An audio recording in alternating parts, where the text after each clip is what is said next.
ఓ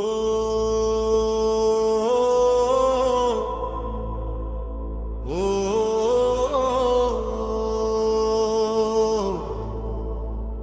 కాలం రాసిన కథలన్నీ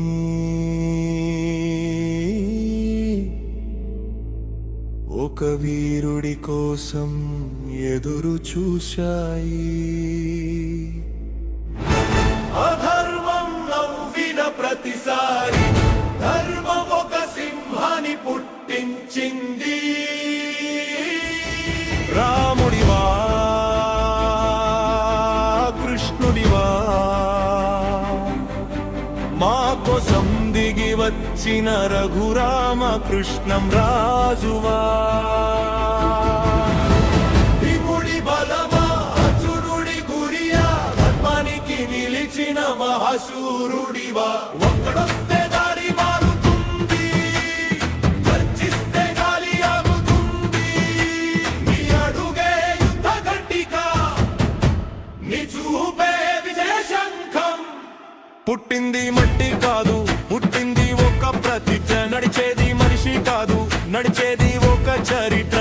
మాట ఇచ్చాడంతే ప్రాణం పోయిన నిలబెడతాడు. ధర్మం ముందు తల వంచని వాడు, అధర్మం ముందు ఎప్పుడు వంగడు.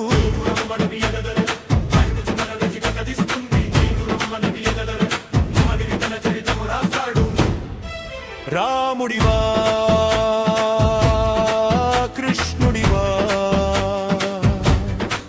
మా కోసం దిగి వచ్చిన రఘురామ కృష్ణం రాజువా. శివుని తాండవమా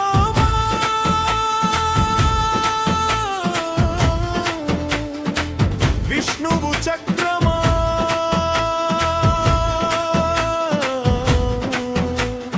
ధర్మానికి చివరి శ్వాసవా.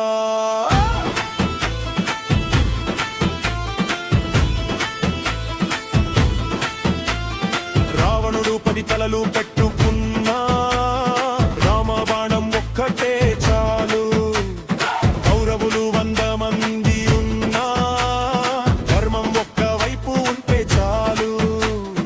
అర్జునుడి గురి, కృష్ణుడి బుద్ధి, దేవుడి బలం, హనుమంతుడి భక్తి అన్నీ కలిసిన రూపమే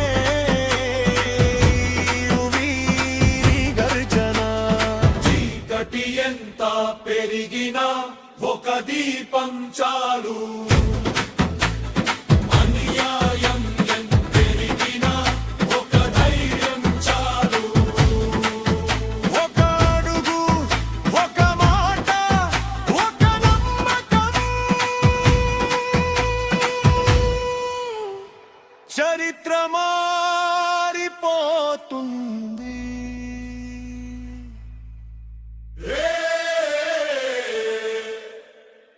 హే గాలి వంగుతుంది, పర్వతం పగులుతుంది. వీరుడు వస్తే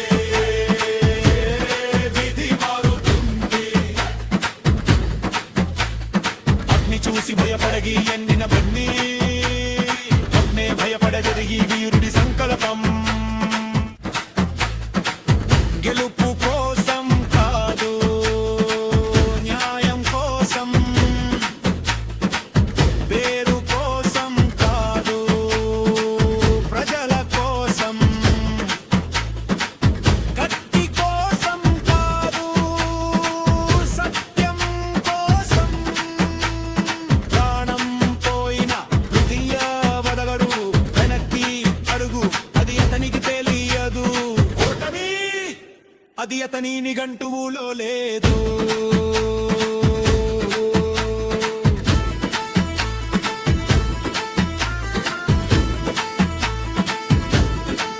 రాముడివా కృష్ణుడివా ధర్మం కోసం దిగి వచ్చిన రఘురామ కృష్ణం రాజువా. భీముడి బలమా అర్జునుడి గురియా కాలం రాసిన